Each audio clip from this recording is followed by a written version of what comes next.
If you want to learn how you can make your very own Halloween decor, then just keep watching.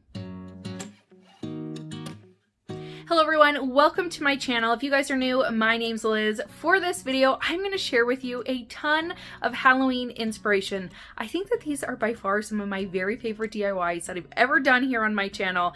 I am a little bit obsessed with them, and I don't normally do a ton of Halloween decor or DIYs or decorate my home with very much Halloween decor, but this year I loved these ones that I made, and I'm so excited to keep them up throughout Halloween. I will show you a little picture of where they are eventually gonna go. We are doing some built-ins in our living room, and I plan on doing a whole bunch of fall and Halloween decor on those shelves as soon as they're done, hopefully this week, and I'll show you guys that when it's all finished. I'll post a picture or put it in my next video so that you can see the Halloween decor all displayed on there. But for now, I set everything up on one of our tables, and I think that it just looks absolutely adorable. And then make sure to stay tuned to the end of the video because I will be showing everything at the end, all the finished products at the very end of the video. It just, everything, you know, just flowed really well together. So I wanted to just show you guys just all at once, everything done. So make sure to stay to the end of the video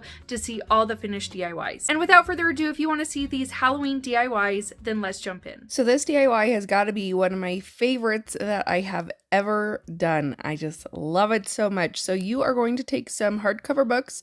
I picked these up from the Dollar Tree. I picked up 3 that were all different sizes. You can do as many as you would like.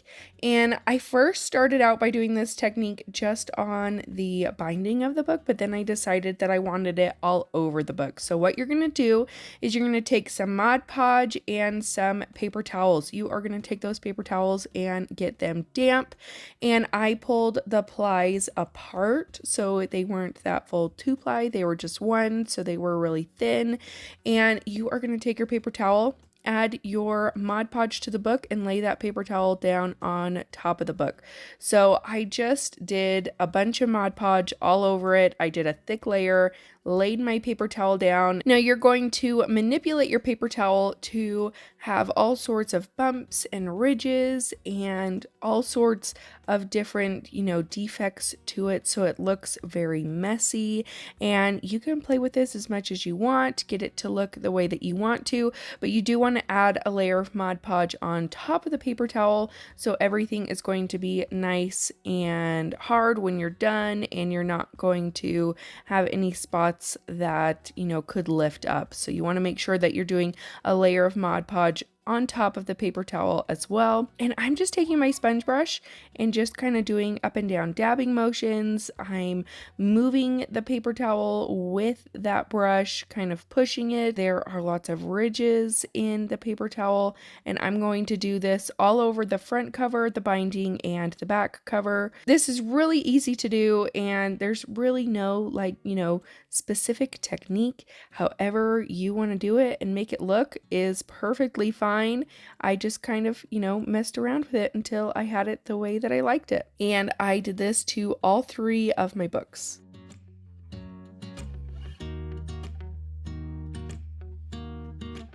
Now, once my books were dry, I also took my hot glue gun and made little designs on the bindings of the book, just some lines and some dots.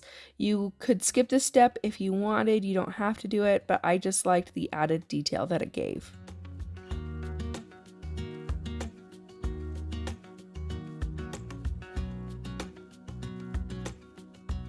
I'm going to take some foam stickers. I believe that I got these from Walmart. I had them in my stash for a couple years now, and this was perfect for this because, you know, these foam stickers are flexible and they are 3D. So I'm taking those stickers, adding some hot glue to the back, and I am going to hot glue these down the binding of my books. I did potions, venom, and bats. You can do whatever words you want. I would just make sure that you use some hot glue on the back to make sure that they are not going to go anywhere. And then to make sure that they're not soaking up a whole bunch of paint that I'm going to put on them because they are foam, I'm taking that Mod Podge and I am going over each of the letter, and I also wanted that extra layer of added security so that the stickers don't fall off. I'm going to take my Waverly chalk paint in black, and I'm going to give the entire book one good coat, and then I go back through and make sure that I get any spots that I may have missed, because there are a ton of ridges where the paper towel is.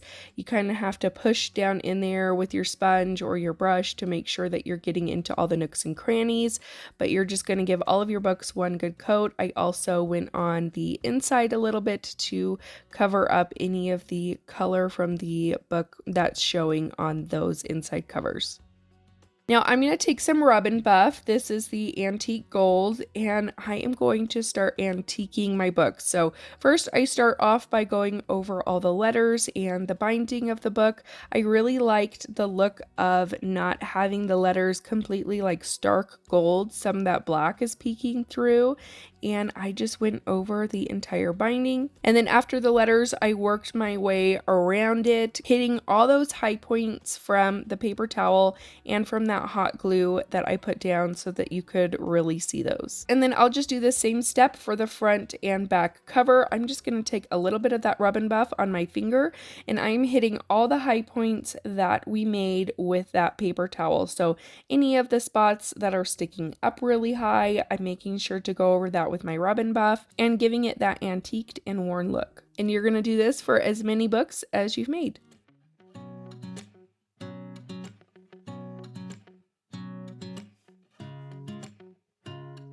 Lastly, I wanted to weather the pages, and probably the best thing that you can do is to use a tea bag and antique your pages that way. I did not have one, so I mixed together some water and some antique wax from Waverly. This didn't work the best, but in the end I still think it turned out really nice, so I just kind of painted that all over my pages. And then I also took a chip brush with some white paint and went over on top of that, and I think it turned out really nice. And that's all you have to do for these books. This is actually really easy, a little bit time consuming because you're waiting for that Mod Podge to dry, but other than that, I think that these books look so awesome. Like I said, I think this is one of my favorite DIYs that I've ever done on my channel. I just think that this turned out so awesome.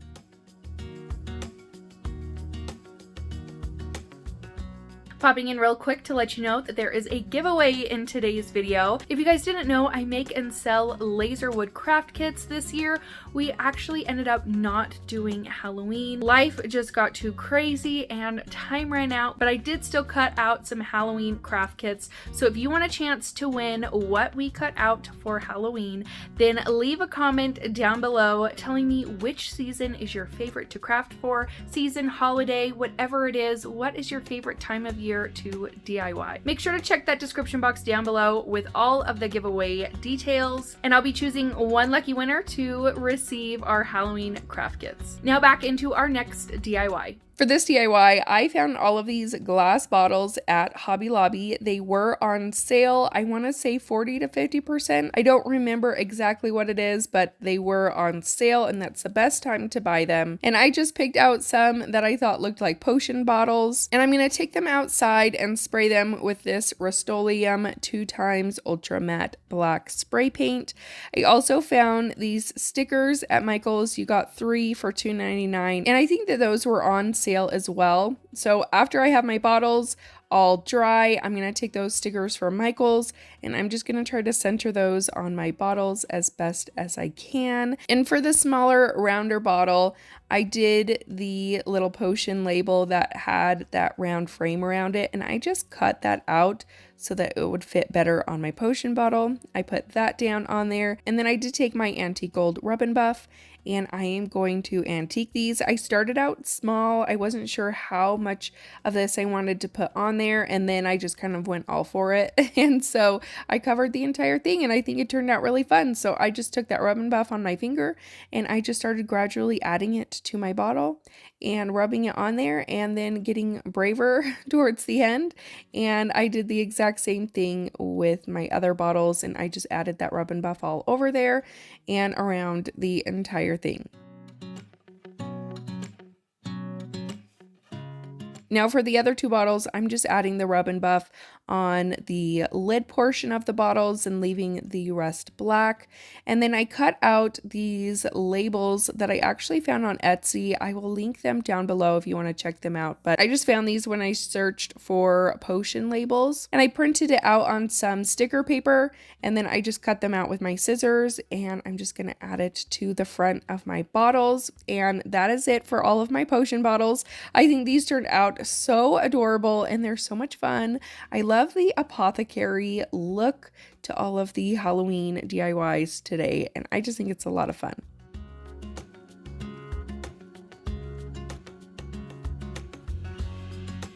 For this DIY, I am taking this wooden coffin that I got from Michael's. It was $7.99 on sale as well. And I am just going to start by painting the entire thing black. Now you can skip this step. I probably should have just added some black to a little section of the front, but I decided to paint the entire thing.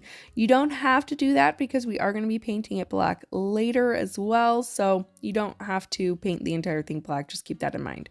I'm going to be using some of my Chalk Couture surface wax because I am going to be using a Chalk Couture transfer on it. And I just put it right on the front where that transfer is going to be. I'm going to take my Halloween mini transfers from Chalk Couture, and I'm going to cut out this one with the little coffin that says rest your bones, and I'm going to add this right to the front of my coffin. Now I wanted the chalk paste to be really thick and kind of more raised on here, so I didn't scrape the chalk paste all the way off like you normally do. You'd go back over it and make sure that you're getting any excess off. I didn't do that, which made it bleed a little bit, but I think it still turned out really nice, especially since this is supposed to look old and worn anyways. I wasn't too worried about it, but you're just going to add your paste and then peel off your transfer to reveal your image. And then I am going to do the same technique that I did with the books. So I'm going to add a layer of Mod Podge. I'm going to add my paper towel right on top of it, and then I'm just going to manipulate that paper towel with my brush, making ridges and, making it look all crumpled up, if that makes any sense. And I'm just going to add the paper towel around the entire coffin, making sure to not cover up the Chalk Couture transfer section that we just did.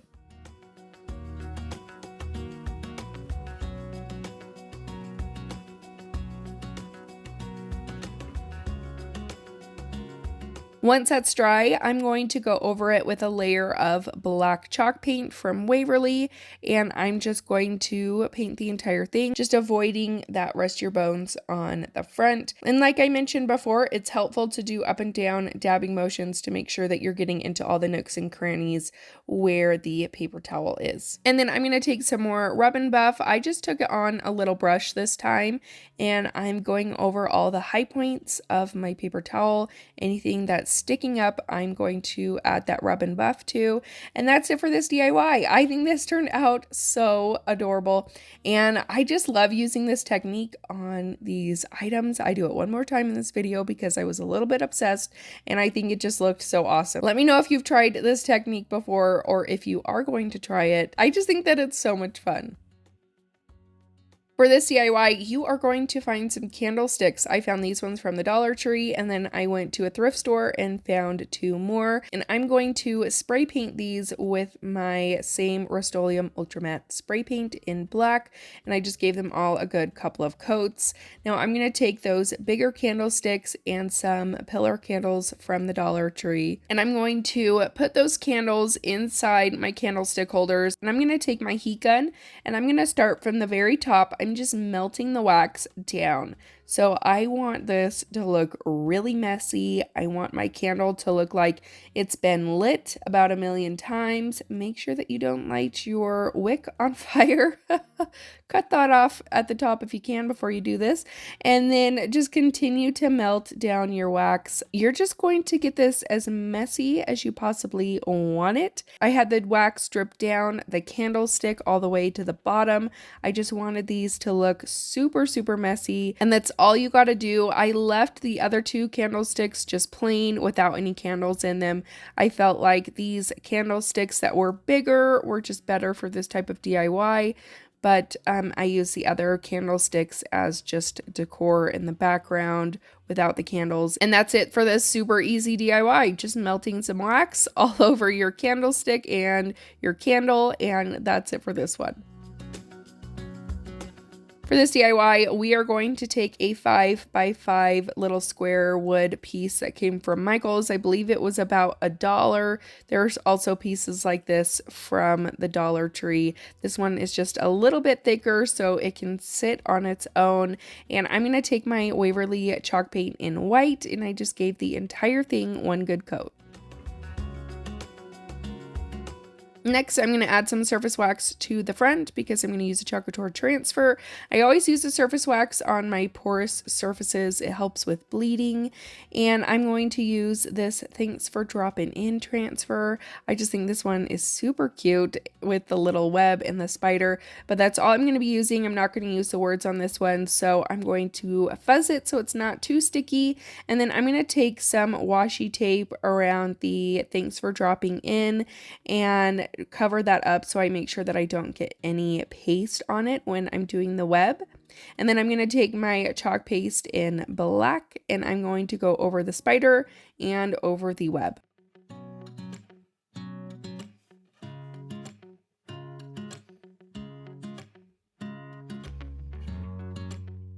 Next, I'm going to take this little Halloween die cutout. This is from the Frames and Tags set on my website, moredecalanddecor.com. I have lots of these ones, so if you're interested, you can purchase them on there. I'll leave that linked down below.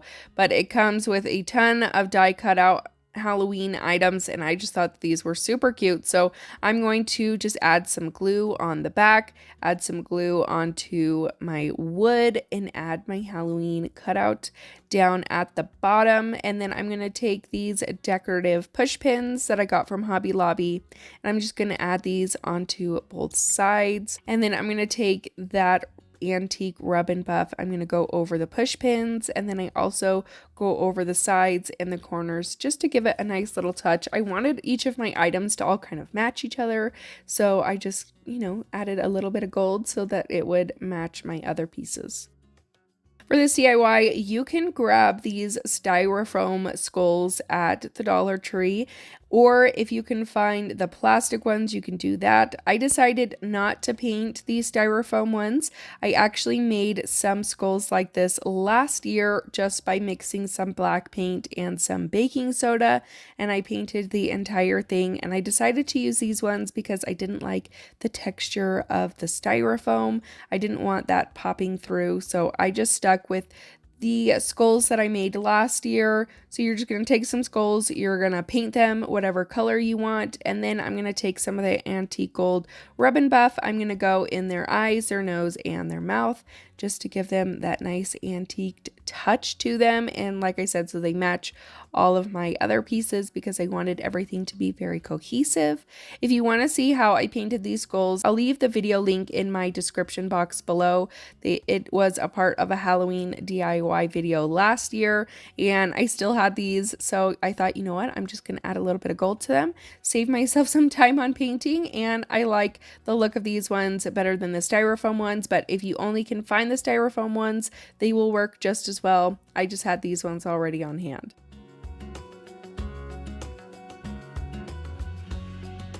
For this DIY, you are going to grab a vase. I tried finding the tall glass vases from the Dollar Tree, and I just can't find them lately. I don't know where they're at, but they are not at any of my Dollar Trees. So I have this vase from Walmart. I am going to do the paper towel and Mod Podge technique on this vase as well, like I did the other two DIYs, adding some Mod Podge onto my vase, adding the paper towel on top of it. Just make sure that your paper towel is wet, and I just wring out as much water as I can so that it's mostly just damp and not, sopping wet. And then taking your foam brush, you can use a bristle brush as well, either one works, and you're just going to dab the Mod Podge all over the top of it, making ridges, making, whatever, kind of design you want, whatever you want your vase to look like with this paper towel. You can manipulate your paper towel to do just about anything, and I'm going to cover up the entire vase with this technique. Once that is dry, I am going to give it a good layer of black chalk paint from Waverly, and I gave it a good coat, and then I go back over it up and down dabbing motions to make sure I get into all those nooks and crannies. And then lastly, with your rub and buff, I just took a little brush and I went over all the high points of the paper towel. And I just think that this creates such a fun design on any kind of project that you do this technique on. I just think that it's so much fun. So once again, I had to do it on this DIY as well. I just think it turned out so awesome. I put some flowers that I found at Michael's in there, and I thought that they were perfect. They were, you know, kind of more Halloween with the purple and the black, and I just think that this turned out so adorable. For this DIY, you can find this little glass gumball machine from Hobby Lobby, $7.99, but make sure to wait to get it when it's on sale. I'm going to take some of this mesh, I guess they call it like spooky fabric or something, creepy fabric. I don't know what the package says, something like that. And I'm going to put a little bit of that inside. I cut the remaining fabric off. I wanted just enough that would be hanging out the top. And then I'm going to take these little skulls that you can find from the Dollar Tree. I took 5 of them, and I'm going to cover them in my antique gold rub and buff. You could also probably just use some regular gold paint if you wanted, but since I wanted everything to be the same and cohesive, I just decided to use rub and buff so that it was the same color. And I just do it to all 5 of my little skeletons, and I stuck them down inside of my gumball machine, and that's it. That's all you got to do for this one. It's super, super easy, and I love this gumball machine because I can use it for every single season. I could put Christmas candies in one, or presents in the bottom for Christmas, some hearts for Valentine's Day, and the list just goes on and on. You can reuse it for all sorts of different seasons. So this is how this one turned out. For this super easy DIY, I wanted some sort of Halloween garland. So I took some of these chain links that you can get from the Dollar Tree, and I ended up only doing one of these. I could go back and do the other one if I need another one, but for today I just did one, and I'm going through with some black Waverly chalk paint and painting the entire thing. I wanted to tone down the shininess and plastic look that it originally had, and then I'm just taking a round sponge and some brown paint and just dabbing all over the entire thing, trying to make it look a little bit more rusted and old. In the end, I probably should have gone over it with a little bit of that rub and buff, especially in the copper color. I didn't. I may do that later, but that's all you got to do for this DIY. For this one, you are going to take one of these cloches that you can get from the Dollar Tree. You can also get one of these candlestick holders from the Dollar Tree. I'm going to start by taking 3 of these skulls that you can get from the Dollar Tree, and I just hot glued 3 of them all on top of each other. And then I'll add some hot glue to the top of my candle holder, take some of this moss from the Dollar Tree, and I just stuck that right on top. I'm going to hot glue my stack of skulls right to the middle, and then I also added some hot glue and more of that moss in between each of those skulls. And then I'll add some hot glue around the cloche, do some more moss around that, and then stick this right down on top of my skulls and my candle holder. And that's it for this DIY. This turned out super easy, and it just added that little extra bit of creepiness, I think.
That's it for today's video. I hope that you guys enjoyed it. Let me know which project was your favorite in the comments down below. Let me know if you decorate for Halloween or if you've done any Halloween DIYs, or if you're like me and you wait till the last second before October to actually do your Halloween crafting. Don't forget to subscribe before you guys leave. Give this video a big thumbs up if you enjoyed it, and I will see you in my next one. Bye.